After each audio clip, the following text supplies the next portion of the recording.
สาธุสาธุธัมมะธัมมังธัมมะโอวาทะธัมมะติสนังปัจจังอารัธนังการุมะสาธุโอกาสานะโมตัสสะภะคะวะโตอะระหะโตสัมมาสัมพุทธัสสะสัทธัมมังเตสะนาคาเรสาธุสาธุติภาสะโสมุขะโตตายะเดกันโตปารังวายาโตตาเกขอนมัสการไหว้สาพระพุทธเจ้าพระธรรมเจ้าพระสังฆเจ้าวันนี้เราเป็นวันเดียวข้าศึกของเราสังฆาทั้งหลายล้วนเป็นการปิดพรรษาน้อยแก่สุเทโสเดือนสามที่3 เดือนเป็นมาหลาย11 ครั้งก่อนตัวข้าเราขอไหว้สาพัฒนาสังฆาทั้งเสติเลยภาวนาศีลสุทธนาปริวาสกันโลที่ว่าเป็นเกี่ยวกับเราขอสุสาลีผมมีความสุขความเจริญเกี่ยวกับเรื่องศรัทธาของเราทุกท่านทั้งหลายล้วนเอาผมอยากสักท่าเอาลงไหลเนาะไว้ตาสวัสดิ์เอาลงไหลเราโตของเขาเนาะโตออกเขาเดี๋ยวใครงานจะแต่งตัวเด็กออกไปตัวไรขนาดไหนเดียวเด็กออกไปตัวไรเนาะเด็กออกเขาบนเหมือนกันนะไว้ตาสวัสดิ์แต่เราจะปิดที่ดีต้องนั้นต้องทำไหนเนาะจะได้ของเขาขนาดใครแต่งตัวตัวไรขนาดแต่งตัวไรเราเป็นเหมือนสัตว์ของเขาไว้ตาปิดที่ต้องเราเป็นเหมือนสัตว์ของเขาแล้วอะไรก็นาทีเหมือนทุกปีศาจเขาวันเนาะนาทีเป็นพรแต่ในมาเกิดสมาธิสามคนของสัตว์ของเขาที่ในข้างในฐานะเนี่ยตัวปีทุกปีเขาเด็กไปเสนอว่าถามผู้ต่อผู้อยู่เนาะทุกปีเดี๋ยวต่อเกิดสมาธิกันเสนอเนาะผู้ต่อผู้ว่าผมพ่อหมอรักน้ำอีเป็นอะไรที่มออยู่ทุกปีสมาธิเนี่ยเดินสายทุกปีขาดเนี่ยมออีหรือมอวันนี้เป็นสังฆาในวัดตั้งเสียงตั้งตั้งปั่นคนไม่ออกสถานของเขาไปที่ไหนทั้งเสียงในหมู่เสียงอยู่ไหนเจ้าผู้ใดเอาคนพรต้องนาทีบ้านหนึ่งเนาะผมว่าในงานที่คนไม่ออกสถานของเขาผมไม่ออกสถานของเขาเหมือนต้นนะเอาสองคอขวดนะเอาว่าตาหน้าสาธุเดี๋ยวผมออกสถานนะง่ายๆแค่นะตาหน้าสาธุเนี่ยผมออกสถานของเขาผมสถานของเขาบัดซื้อในจากผมต่อยของสถานของเราเนาะให้ออกพอได้แค่นะในการเขาตรวจนั่งตรวจทำเนี่ยจิ๋มท่าละครั้งที่ 2ก็ผมไม่ออกสถานของเขานะเมื่อโดนไม่ออกสถานของเขาเนี่ยอยู่ที่หอที่เฮิร์นเนี่ยไม่ออกเขานึกในใจแค่นะเหมือนในเขาที่เฮิร์นฝั่งเกณฑ์สนาธรรมภาคการนั่งสังฆาภาคเอาศีลสุทนาปริวาสกรรมติว่าได้แก่ของเขาเนี่ยไม่ออกเขานึกตัวในของสถานของเขาในผู้เดียวนะเขานึกสิ่งดีๆในผู้เดียวเนี่ยเขาบอกว่าเขานึกทำคำสั่งของพระพุทธเจ้าเนี่ยมันดีแบบนี้แค่ไหนของสถานในบนสถานของไรวะเดี๋ยวเนี่ยเขาดีสักติมาดีว่าเราผ่องทำเนี่ยตอนเดี๋ยวสถานของเขาทั้งชวนแข่งรถเนาะชวนต่อปีน้องเนาะหิมห้องเนาะดูการเขาเนี่ยชวนมาผ่องทำเนี่ยได้เป็นโดยอันนี้คนใดกลางเราคนอ่านในของสถานมันไม่ได้เป็นแต่เนาะได้เป็นซบไก่เราเนาะว่าสีของเขาอันนี้คนใดพลังมันบุญเป็นกับอันตัวตรงในออกสถานนะเขาเจ้าสัมติมาแท้เนี่ยจะเอาไก่อันตัวห้องมาลงเหนือสถานอันใต้อยู่ไกลเนี่ยก็ขี่รถขี่กว้างเนาะขี่ก้าวม้าเนี่ยอันใต้อยู่จ้ำเนี่ยก็ไปม้าให้ถึงบุญหลังของสถานเหนือสถานมาถึงวัดเดินนะนึกสิ่งการที่ในเนี้ยแต่ถ้านึกดีเนาะวาจาดีเนี่ยเอาแต่ย่างนิดดีเนี่ยเป็นบุญพลังงานบุญกับตรงในออกสถานของให้ว่านะตรงในสถานไป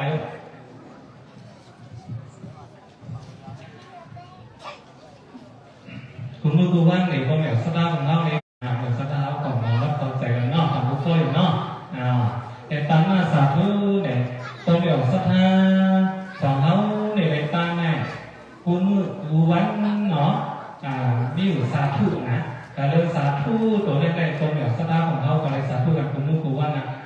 ในวันเมื่อนี้เนี่ยจะพูดถึงเอาคำว่าสาธุเกี่ยวกับง่ายๆมาเกี่ยวกับสนาธรรมปันโตมีออกสาธุหนักนิดนึงนะเหมือนสัทธานะแต่สาธุก็เดี๋ยวแก้บ่อยสัทธานะแต่วันนั้นเนี่ยผมก็เหมือนสัทธาเหมือนกันเนาะอันนั้นเลยอยู่ในการมาเนี่ยสุดท้ายเนี่ยสาธุเนาะแต่สาธุไหนในวันเนาะเท่ากับเรากาลวันนับถือสาธุเนี่ยมันก็สาธุด้วยเหมือนกาลวันนับถือตอนนี้เนาะมันก็เดี๋ยวมันจะว่าเนี่ยสาธุก็สาธุเองมันก็บอกนี่กาลวันนับถือมันก็ขั้นโคแทนตรงเดียวเนาะเดี๋ยวว่าสาธุก็เดี๋ยวเกี่ยวกับสัทธาเนี่ยจ้องงานนะเดี๋ยวคอยอยู่ท่านตัวมาปูวันน่ะเนาะมาในสิ่งเราสวดงานบริวารสักคำเดี๋ยวว่าจะเกิดของเราใครต้องสัทธาของเราก็ได้ตอบต่างต้องนำหนักมาของสัทธาเนาะสาธุเวนะต้องดีนะสาธุเนี่ยพวกทาวาเป็นใครทำใครหันเนี่ยนะมาในทางการเนี่ยเขาออกสดว่าการว่านับถือดีงามนั่นซื้อเนี่ยสัทธาเขาถึงมีไอหอมไอคุ้ยมันหนักบอกรู้เนี่ยสัทธานะแล้วก็ที่เราก็เล่นจะได้แบบสุ่มแท้เนี่ยข้อดีของมันนะตัวหนึ่งสัทธาของเขาจะได้ไหมในอังคุตระอัตถกถานะตัวหนึ่งสัทธาของเขา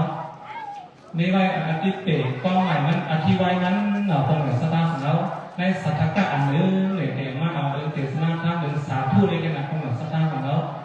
ดีมาเตสนาบันคนเหนือสตาของเราในสมัยพระพุทธศาสนาของเรานั่นอยู่ว่าสาวัตถีนั่นนะคนเหนือสตาของเราจะมีสัตถีว่าสองคนนี้ว่าคนเหนือสตาก็ดูว่าสัตถีสองคนนี้นั่นเนี่ยเขาเรียกการตั้งดีผู้สูงวัยสักก่อนการหาความหมายสัทธาสัทเทคนนั้นเนี่ยสามีซุกหอมเว้ยมันหนักบอกโอ้ว่าความหมายสัทธานะสัทเทวันนั้นเนาะสัทเทผมมันนั่นอยู่มั่งไปผ่อนนั่งผ่อนทำมากูวันเนี่ยสัทเทนะผมมันนั่นเนี่ยสามีให้ใจได้พิจารณาได้ใจน้ำหนักความหมายสัทธาว่าอ๋อเนี่ยว่าแต่ตัวตีคือการปฏิบัติทำไหนหรือว่าแต่ที่ได้ถือมาการทำภาวะทำในปานไหนเป็นระยะหรือว่าเขาเหมือนสนะมันก็หนังตัวออกก็มาเตะนาเฮินมีใจจิตใจจับไอ้นุ่มไอ้เหลือไอ้ไข่ดูก็ไม่ก็เน้นซื้อหรือว่าแต่เก่าที่ได้ถือที่ยอดที่ปานไหนได้ถือยาวว่าเขาเหมือนสนะนี่ก็พูดทางวันที่มันนะแต่มาถึงเฮินเนี่ยมันก็มาเมย์มันหนาหนอกมันก็วางนี้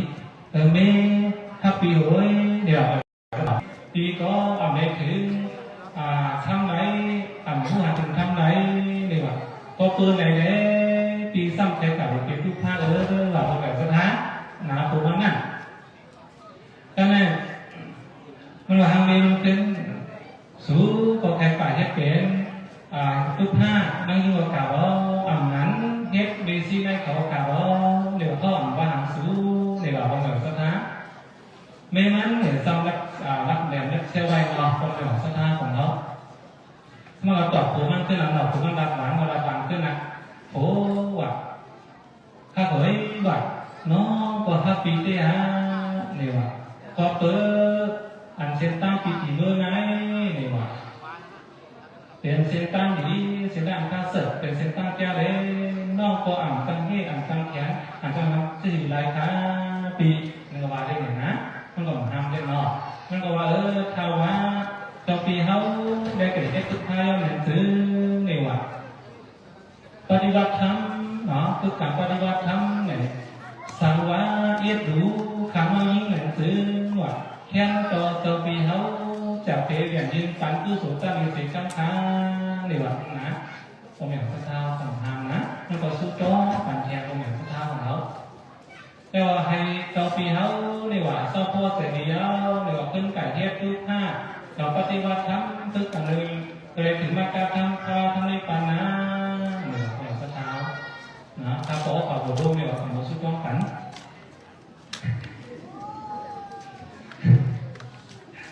ตกลงว่าสามารถเชื่อซึ่งมาแล้วนะได้เราไม่ห้องหรอกนะอันเราสุดท้องปัดดีๆหน่อยเจอหน่อยอะไรกันแน่แล้วแต่โหเดี๋ยวหึงน้ำ นางสัตย์นั้นđể còn năm giả ta còn tăng còn vẫn phải sinh thế con này ở sát tha của nó vẫn phải sinh tới để đây ủy ma này ta miพยาจำเริญพยาที่พยาเนาะพยาจำเริญสมาหันตับใส่ละหากตับใส่ได้หากเราสมิใส่ทับใส่เปี้ยมาคนเหนือสัตย์ยิ่งท่านยิ่งเปี้ยนะในว่าคนเหนือสัตย์นั่งก้มนับกินก้มบ้าอยู่เป็นซุปใดออกคนเหนือสัตย์นั่งโกนั่งสัตย์นะเนี่ยมีผู้รู้เราเหมือนสัตย์หรอกแต่ว่าผู้ว่าอามาแต่การผู้ว่ามันกัดสิบมามันมีโผล่เนี่ยแต่ตอนเมื่อภาษาอังกฤษกุศลมันชุบหนาวไปออกสถานนะก็ในห้องพักห้องเตียงเนี่ยมีจุกเนี่ยมีเบาเนี่ยคงเป็นสถานของช่วงมากับช่วงพวกเขาช่วงนอกช่วงไม่ไว้แต่เป็นได้แค่ผู้เดินต่อเนาะông có chỗ là đây là không phải sân hàng nó có chỗ như thế này nó có ấu năng sắc khí ổn nè mà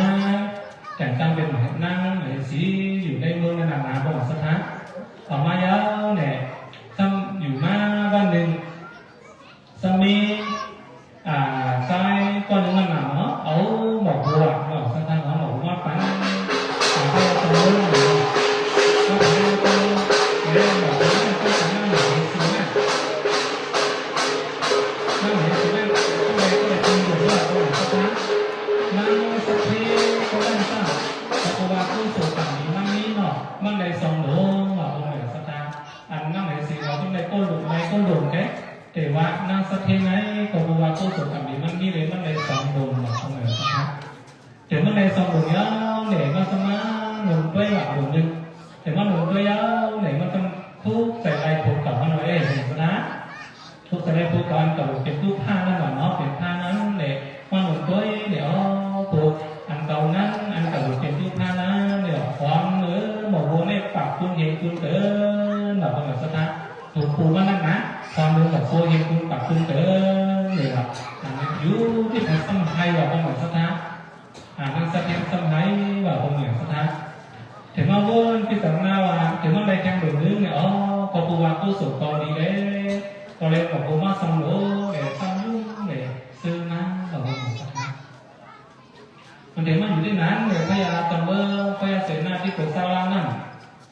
สมหันเนี่ยนั่งไม่สีอ่อนตอนไหน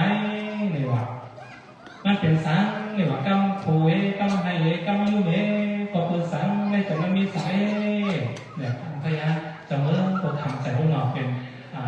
มัดกองขาแบบแห้งเลยน้ำสีอ่อนเนี่ยเป็นสังเนี่ยกำผูเอกำยุ่เหมือนกำไฮเนี่ยคาเนี่ยก็ปูว่าคาไรหลงมาส่งหลงเล่หลงนั่นคาหลงด้วยความด้วยเด้ก็ปูว่าเบอร์ข้ามไปอยู่ในเมืองเจอนั้นเนี่ยปูข้ามแต่แค่คือพานั้นความเนื้อบอกวนกับคุณเห็นคุณเหมือนค้าในวันนี้เพียงต้องเลื้องแต่คาไฮคาแต่ข้างใครอยู่กับคนนั้นก็ปูว่ากับผู้สุขาดีเด้ใครบอกโบสองหลงแต่ข้าโคมาที่มาเขามันบานนี้พยาจับเบิ้งพยาจับเบิ้งก็ยุ่งนะอยู่ไรเมฆกับไหนนี่ว่าใจโย่นี่ว่าสัมบาคุณเนี่ยของเมืองหมกคุณเนี่ยปากคุณเห็นคุณเนี่ยมันเป็นไรเหมือนสภาพก็จะอยู่เนาะก็เนี่ยหอมมือหมูปากคุณเห็นคุณเนี่ยมันก็อยู่ไรเนี่ยว่าถึง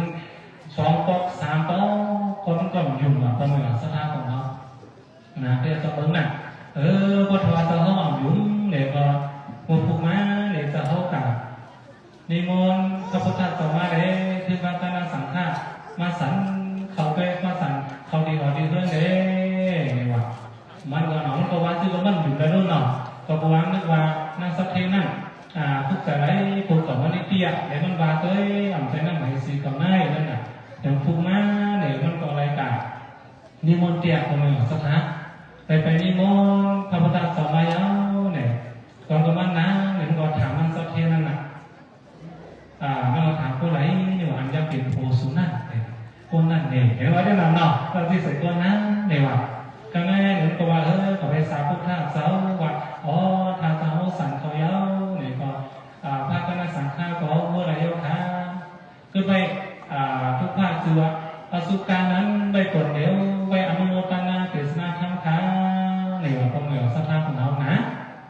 แต่เราก็เราจะเขาสั่งเขาเย้าเนี่ยก็พอเขาปกมือเย้าเนี่ย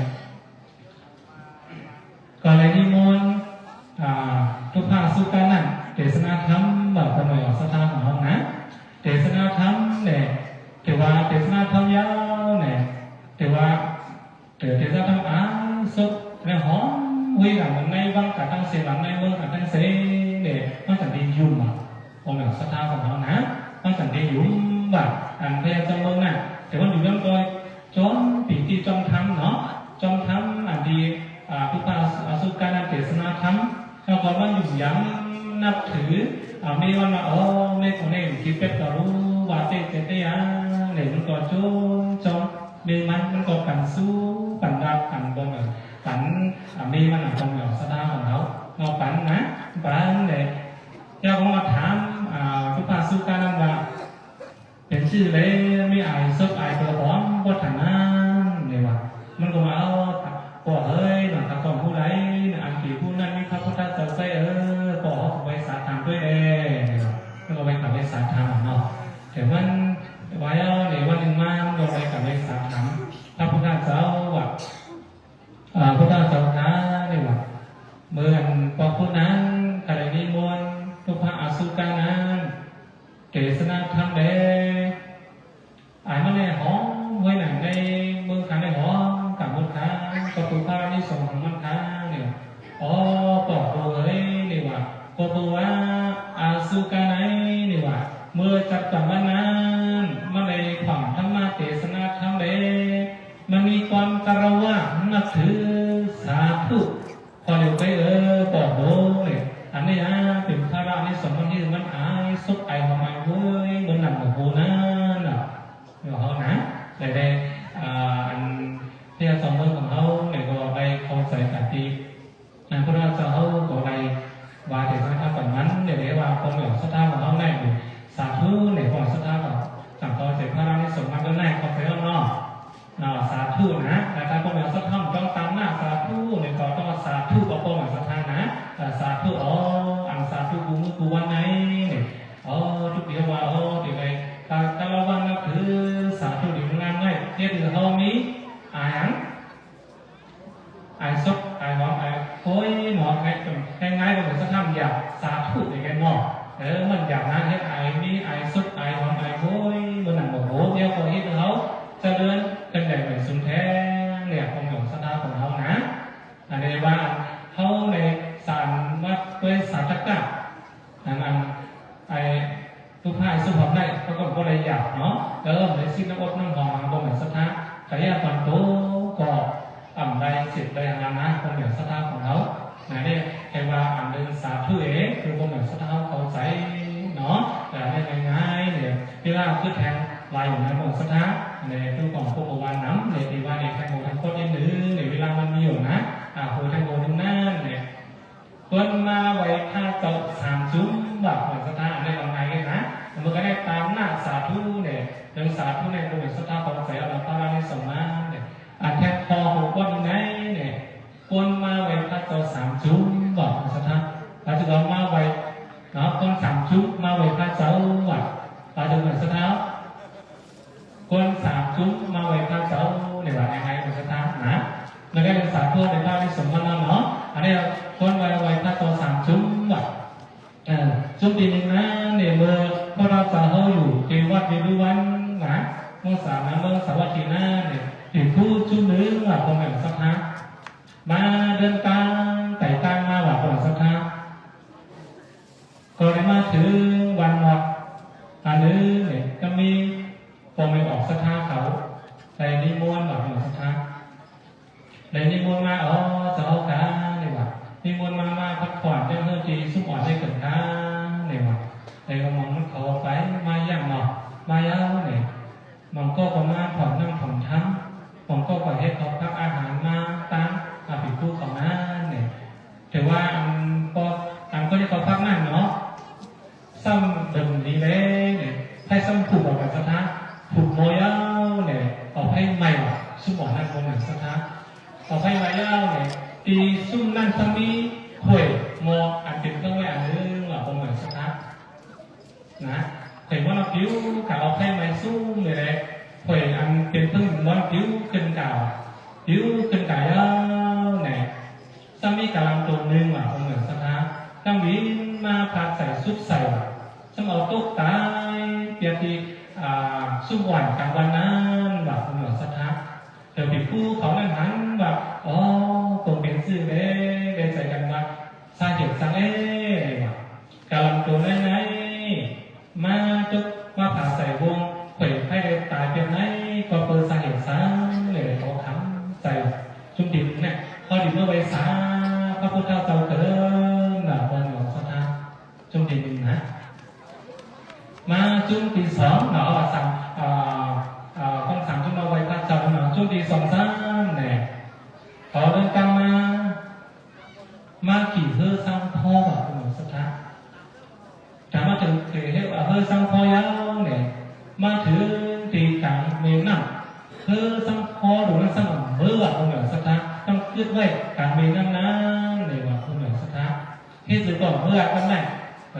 ปีผู้เขาช่วงปี2นั้นมา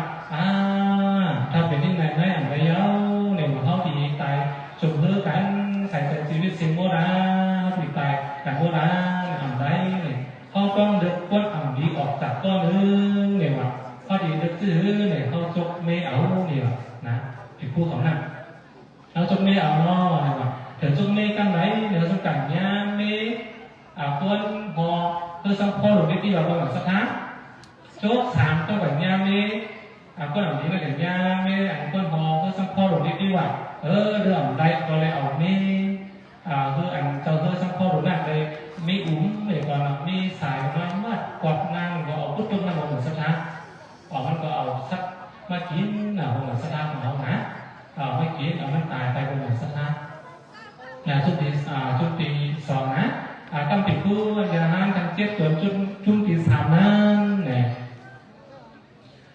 พอเดินกันมาเนาะมาถึงที่วัดอันนั้นนึงเนี่ยนั่นก็สมมาย้อนวันว่ะคนเหมือนสัทธาพอย้อนวันไปสาขาขยันมาย้อนยังที่ไหนคะเนี่ยอันติดคู่อันอยู่ในวัดนั่นสมมาที่ในวัดนี้เกิดยังคะเนี่ยว่าจะเข้ากับมันตีทำที่พูดได้ว่ามีการวัดนั่นมีกูเจ็ดกูเจ้าเขาวันนั้นเองคนหลวงสัทธาเขาพูดยังไงหลวงสัทธาของเขานะเขาพูดยังไงเนี่ยเนี่ยมีหมาหินโน้ดูว่าตรงเลยหลวงสัทธาของเขาจริงก็มานะมาอึดปักทำของคนหลวงสัทธาถึงภูเขาเจ็บตัวนั่นนะอึดปักทำขอยาวเนี่ยถึงภูเมืองแดงมาเนี่ยเขาซื้อของแรงของหลวงสัทธาจึงตัวบางเขาจึงเขาอยู่ได้ทำซึ่งอันติดคู่กันตั้งล้อซื้อโกอ่างของไรว่าตรงเหมือนสัทธานะเขา3 ชุดน่ะอันชุดนั้นในตัวเล็กใจกันว่าเขาเป็นเมื่อถามเพราะเราจะเดินสายมันเป็นซื้อเนี่ยเขาก็ปรึกษากันที่หนึ่งตรงเหมือนสัทธาของเขาแต่ปรึกษาเนี่ยเขาชุดกันนะแต่ชุดกันว่าเนี่ยอันนั้นชุดมันที่3ได้ใน7 วันแต่ก่อนสัทธาอันหมักหินนั่นต่างที่ออกกับข้อเดียวว่าคนแบบสัทธานะแต่7 วันเสร็จหมักหินนั่น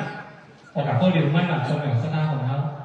ออกกับข้อเดียวมันเนี่ยแต่เขาแต่งตั้งมาเนี่ยกัน3 ชุดมาคนแบบสัทธาเขาว่าไก่เนี่ยกับไปสาพระพุทธเจ้าเขาขับไปสาพระพุทธเจ้าเนี่ยเขาไปถามสาเหตุการหลังนั่นคนแบบสัทธาไปสาขาเนี่ยว่าเขาไก่ย่างบางก่อนมีสุวรรณเด้มีเพียงให้เกินกันป่วยเนาะป่วยพอนะเลยมีการล้ำมาพักใส่เลยจกตายเป็นค้าตัวเปิดใส่ซังเนี่ยว่าเนี่ยว่ามันการล้ำตัวนั้นเบอร์กว่านั้นมันยังเป็นตัวเองโบอยู่ในเมืองปาราณสีคาอยู่ในเมืองปาราณสีเนี่ยว่านะมันเป็นตัวเองโบมันซ้ำบายอยากส่วนอยากนะเนี่ยว่านักผู้กล่าวมันอิดมันหมายตัวคือแปะแต่เด็กดีว่ามันก็ใจดำหนักของสัทธามันใจร้ายเนี่ยมันก็เอาป่วยนั่นนะป่วยเพิ่มนั่นเลยซุกคอบัวของสัทธา สุดแล้วเนี่ยจะเอาให้เผาอะไรสักนะเอาให้เผาไอ้พวกนั้นตายทันทีแบบนะเมื่อก่อนมันเป็นคนเองโบถือโบปาราสีก็บอกว่าโบมันนั่นวายอยากส่วนอย่างนะเนี่ยดักโบกันอีกหนึ่งวายแค่พวกเนี่ยสักท่านะกันนี่มึงน้อยเด็กก็เพิ่มแก่แต่มันก็ต้องใส่ตามเลยโคตรข่อยเอามันเพิ่มนั่นให้เป็นข่อยเด็กซุปคอโบบอกเหมือนสักท่าเอาให้เผาตาแก่แบบก็บอกว่าผลจ้าอันนี้มันก็แบบไปกัดจงมาด้วยเลยถึงจังหื้อจังมาหนักเหมือนสักท่าถึงมาเกิดในเมืองต้นเนี่ยก็ปูวางผลจ้าอันกลางนี้นั่นมีไว้อยู่เลยมันเนี่ยตายก็ให้ได้เจ็บตาของสักนะนะมันตายเป็นการว่าตายกับเจ็บตาเย้าเนี่ยเจ็บตาไม่หวัดการผลได้นะเจ็บตาได้หมดสักท่าของเขานะเจ็บตาเดี๋ยวอันสาเหตุอันนั้นแล้วเนี่ยมันก็ได้เข้าใจเนาะแต่ว่าจะได้รู้แล้วเนี่ยก็อันที่พูดจุ่มก็เข้าใจกันเนาะของสักท่าของเขาแต่จุดที่สองนู้เนี่ยอันที่ว่าเอามาเอาโตหรือว่าด้านหน้าสะตัวมันก็เป็นเมื่อกว่านั้นเนี่ยมันก็เป็นต้นเป็นเนื้อเป็นเนื้อสักทีเนาะอยู่เมื่อราศีก้อนนึงว่าก็คือว่าเมื่อกว่ามันมีหมาตัวนึงแต่ก็เหมือนสักท่านเนาะที่หมาตัวนึงเนี่ยมาจนมันแบบก่อนสักท่านพอจนมันอยู่ในที่แต่มันสับอายเกินอ่ะก็มันคนส่งของต้องเช่าเลยนั่นหนาไม่มาพูดตัวนึงเนี่ยเช่าแต่ก็เลยกะจนมันได้ที่นั่นหนาคนเหมือนสักท่านกะจนมันได้ที่เนี่ยมันก็อายเกินหนาคนเหมือนสักท่านคนได้หรือมันก็ไม่อุ่นนั่นหรอกนี่สายคอยตัดอันนั้นเลยมันก็ออกมานั่นเลยมัดกับอันนั้นเสร็จเลยวุ้ดตกน้ำหนักคนเหมือนสักท่านออกมานั่นตกน้ำแก่แบบเอาสักตะวันเขามากินเลยเราก็ปืนว่าผลจักอันนี้มันเกยตรงหลังสักท่ามันก็ไหลตายกันตัวตั้งหือตรงเราตั้งหือเนี่ยผลจักมันยังมีอยู่เนี่ยเลยมันในยามตายตัวน้ำเนี่ยเป็นกับจุดเป็นสังเกตอย่างสักท่าตักตาแบบสักท่าหนาใบตาแล้วเนี่ยว่าเป็นเหมือนสักท่าของเรานะกระบวนการตัวน้ำใบตาแบบกับจุดเป็นสังเกตอย่างนะเป็นใบตาแล้วปิดคู่เนี่ยว่าของสักท่าของเรานะเราพระราชาว่าในอันจุดที่สองนั้นเป็นของอะไรผู้สาเหตุนั้นแต่แม่จุดผิดผู้เจ็บตัวจุดที่สามนั่นก็ไปสาถามหน่อยเขาก็ตัวมือเขากว่านั้นก็เป็นก้อนเลี้ยงโบ้เจ็บตัวเขานะเลี้ยงโบ้เหมือนกันเขากับเลี้ยงโบ้เลยเขาสมหันเลี้ยงตรงเหนือสตาของเขาเป็นแดนเนี่ยอย่างเขาเนี่ยจงโผล่ตรงเหนือสตาซึ่งกับผู้มันเปลี่ยนเมื่อแบบของสตาเนาะผู้มันเปลี่ยนเมื่อเดี๋ยวเดี๋ยวเขาปล่อยเจ็บบ้านเนาะปล่อยเจ็บบ้านเนี่ยทุกใส่ลายกับเพื่อนเลี้ยงน่ะเขาขับปล่อยตัวปล่อยเย้าเนี่ยแดนนั้นเนี่ยก็มีเอ็นมีแห้งได้กินข้าวกินน้ำแบบมีหนังหัวเกยแบบเขาเป็นสตาร์ของเขาบางเมืองปิดผู้เขาเจ็บตัวนั้นมาทำไมเย้าเนี่ยก็มีเอ็นมีแห้งได้กินข้าวกินน้ำเจ็บบ้านเราเป็นสตาร์เนาะก็ย้อมแต่ว่าเราเป็นสตาร์ของเขาเนี่ยเขาเมื่อเขาเลี้ยงมันก่อนเจ็บวันนู้นแต่ว่าเจ็บวันนี้เขาปล่อยเขาแย้มนั่นเขาแยกดูเนี่ยเขาปล่อยเปลี่ยนไปเขาเจ็บตัวนั่นแต่ว่าเขาอึ้งน้ำการเจ็บวันเนี่ยเขาเจ็บตัวนั้นเจ็บตัวไหนนี่แบบเขายังอึ้งน้ำอึ้งเขามาเนี่ยเป็น14 ตาเราสถานเป็นตาไหนเนี่ยเขาเหมือนสถานของเขานะ14 ตาเป็นว่าในเขาเลยห่างการมันจับมันนะก่อนสักท้าก็ได้ในติดผู้เขาว่าเนี่ยว่าคนเขาไหนเนี่ยว่าอยู่ในกำลังคนเกลียวเนี่ยว่าอยู่ในทำอยู่ในน้ำสมุทรป่าไหลโอ้อยู่ในทำใจหัวเกลียวเนาะผลอันนี้ไปให้ด้วยตัวก็อ่อนไรเนี่ยว่าคนเหมือนสตาร์ของเขาเนาะก็เลยว่าไปในใจเนี่ยว่าพระราชาเขาว่าอันที่ติดผู้เขานั่นนะเขาจะอะไรเตะสร้างตั้งกันกัดเขาว่าเป็นนั่นเราจะเท่าหน้าอันตรายเขนะเลยว่าสมุทรกามัดเสหน้าปะปาตานังวิวานังปวิสังนาวิกากิโสตากาปิปาเปโสยะธาทิโตมุจยะปะปาตานาเนี่ยเขาเป็นสถานของเราใจเนี่ยเป็นพวกเขาว่าก้นเฮ็ดการอ่ำดีไหนเนี่ยว่าอยู่การเอาคุณกระเย้าเนี่ยอยู่ใน อยู่ในทำกายาวหรือว่าอยู่ในแต่กายาวอ่ะอันนี้การอ่านดีได้คนจะได้พอตัวมีอันไทยนะตึ้งมีอันตึ้งอันนี้ไทยแบบปล่อยแกไหลแบบผลจักกับอะไรเงี้ยนั่นอย่างนี้ไทยปล่อยแกไหลในแบบผลจักของนั้นของสตาร์ของเขานะอันเท่าไรอันว่าอันนี้ในว่าสองหัวในของสตาร์ของเขาอันนี้ว่าในจันทมาเกิดสร้างทางตันในก่อว่ามันต้องบอกว่านั่นมันของสตาร์ของเขาเนาะในว่าในบริเวณมาเกิดสร้างทางตันของสตาร์ของเขาก็เรียกว่าตาหน้าเลยสาธุเยอะก็คนสามชุ้มมาไว้พระเจ้าในของสตาร์ของเขานะมันเหมือนนี่เนาะเห็นว่าสตาร์ว่าได้ดังเจ้าหัวก้อนเป็นสังก้อนหนึ่งสาธุนั้นเนี่ยพวกเขาเจ้าว่านักถือดีงามนั้นเนี่ยเขาสาธุนั้นพระดีมันเป็นสื่อของสถาเขา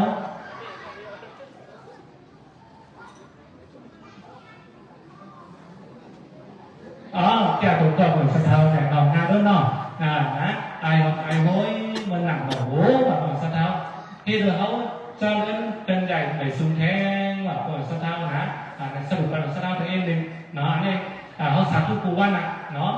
มันก็สาธุเรียกว่าสาธุเกี่ยวกับเหตุหนักของสถาอาจจะว่านับถือดีงามสาธุเนาะในมาสรุปกันตรงกับสถาเขาในความใจกันกันเลยเนาะที่เรามีไอ้ทำไอ้ห้อยไอ้ตุ๊กเนาะเขาแต่ว่าจากไหนเขามีไอ้ทำไอ้ห้อยบนหนังหมอกหูเดี๋ยวก็ให้เขาเจ้าเล่นเป็นใหญ่เหนือสุนแท้ความเหนือสถาของเขาเขาก็หัวข้อจุดข้อที่สองซ้ำควรไม่ให้สั่งมาไว้พระเจ้าเนาะเนี่ยใครดูกำนั่นหน่อยเป็นสถานเนาะคนสามจุดมาไว้พระเจ้าเนี่ยสถานของเขาเห็นว่าการเอามาทั้งนั้นทั้งคำเนี่ยกูวันนั่นเขาหลุดที่สติเอาพวกเหมือนสถานของเขานะเอามาของเจสนาทั้งกูมือตัวขึ้นไหนเนี่ยเขาหลุดที่สติของสติเอาสถานของเขานะเขาจะกันไหนเนี่ยก็เขาอ่อนนั่นเขาเจอเป็นของเขาเอานั่นแหละความสถานนะพอบัวน้ำคำสอนของพุทธะต่อไปมันพัดเสร์เหมือนสถานของเรานะอีกนึงหนึ่งมันพัดเสร์เหมือนเกี่ยวเหมือนเสียงเหมือนสถานโมเสกเหมือนสถานนะทางน้ำคำสอนของพุทธะต่อไปมีจังหวะคอเดียวตัวเดียวสองหรือว่าพัดเสร์คงเหมือนสถานของเราทางบนสถานของเราเป็นสาธุนะคนเดียวสองทางคอเดียวกันนะไปสมความของถือว่าเหมือนสถานของเราเห็นว่าสาธุได้นะเดี๋ยวเขาบอกเอามาคุณว่าในเขาดีเป็นความดีมันน้ำเยี่ยมมันในข้อได้เขาสินหน้าสู่ท่านหน้าปฏิวัติศาสตร์กรรมมาเดี๋ยวเขาบอกเอากันดีไปน้ำเยี่ยมมันความดีมันของสถาของเขาแค่เลยว่าเดี๋ยวบนสถาอะไรของมาคุณว่านู่นเนาะการดูการตั้งมาตั้งนั่งการไพ่ตั้งห้องการหาตัวของสถาของในเรื่องการสมบัติในวันจะพึ่งในเรื่องของกดอ่อนแต่คือของสถาใดต้องจำไว้เนี่ยในที่ตัวของสถาของเขาว่าสาธุหรือพวกสถาของเขานะตั้งน้ำมันหัวตั้งหน้าหัวสาธุพวกถ้าบางเนี่ยสถากับต่างโดยกับมาตั้งในจังหวัดต่างๆโดยเนี่ยเขาได้เหลือตั้งคณะโฆษณาอาหารรอเดือนคณะต่างๆตัวจุกุมเรื่องนั้นเขาเลยผู้ว่าทุกปีว่าสาธุไหนเขาดูยังกระว่านับถือดีงามเลยออกเต่าสวัสดิ์สาธุเนี่ยเขาดีทำดีมันจะได้เป็นอย่างมีสูงเนาะแล้วก็เดินกลับให้เดี๋ยวเรียกกันมากอันนั้นมันแปลกันมาว่าเอาเดินก็มาไว้พระเจ้าสามชุดนั้นเป็นซื้อเนี่ยนี่มาต้นกันตรงในออกสถาของเขาที่ไรคนไหนทั้งเนาะสถาของมันได้ต่างเข้าใจกันเข้าใจว่าตัวของมันก็จ้องของเราสถาเนาะผู้บอกว่าบนสถาก็เดินในของสถาว่าผู้บอกว่าเนี่ยทุกทีว่าบอกอินว่าอินนึงเนี่ยเพราะมันเดินในบนสถาเนาะแล้วในสรุปกันบนสถาของเราเนี่ยในวันนี้เนี่ยพอบนสถาออกมาของนั่งของทั้งเนี่ยพอต้องเกี่ยวกับต่างภาคการเนาะเมาหนุนจับเลี้ยงกับตัวบุญหลักสถาของเราอยู่ดีเป็นบ้านเทศขันเทเลนสูงคนสัตว์ที่โลกาพยาอะไรตั้งเสียแต่ในสติเกิดสัญญาในสมการทำตลาดทำเขาเกี่ยวหมายในตั้งสีตั้งด้วย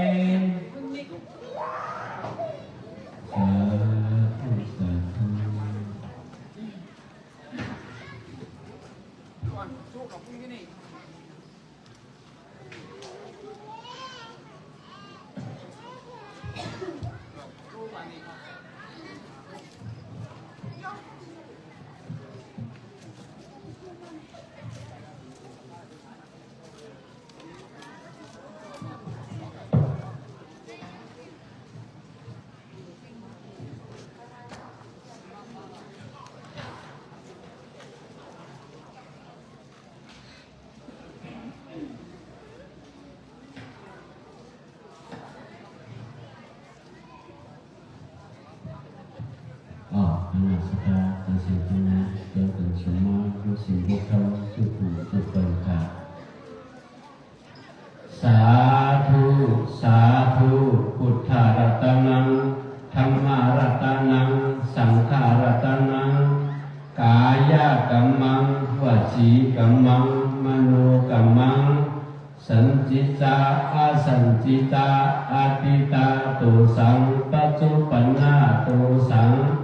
นานาตุสังสัพพะตุสังพุทธะ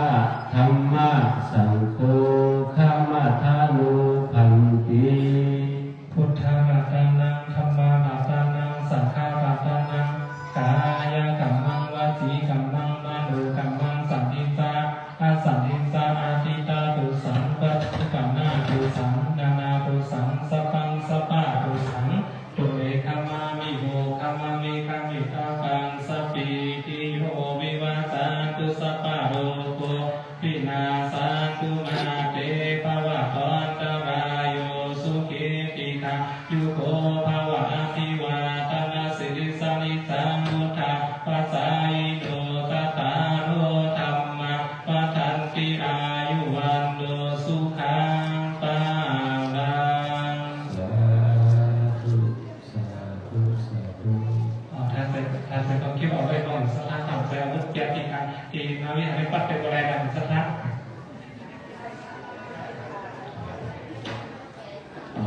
ยินดีcác vị thầy cháu thì nếu thì sinh ra thì các vị sát tha những sự căn muốn thì nó còn thăng thăng như như khá sát tha có thì đây con tạm con mình tu kỳ vạn là cũng có bất bất vô nhiều thằng sát thu thì có là quan từ ta xin khá qua ta xin cây nếu qua thạch tha sát thu này mua đi quảng tham có còn phân biệt trên nền tảng tu kỳ để mà thì sẽ là cảm bản để có để hút sát tha của này có cái hút thì ta quả vẫn tương thả mà lúc đấy như tôi có quy trình tàn trâu có hút quy trình của sản phẩm cán để mà có một ngôn ngữ có việc tàn trâu để sát tha thì để mà cũng nằm thăm thămในวันนี้ขอจุดจุดเย็นจุดสุขอยู่เราสวีอยู่ที่ดีมาอยู่การเจ้าสมบัติสิบสิบเก้าขา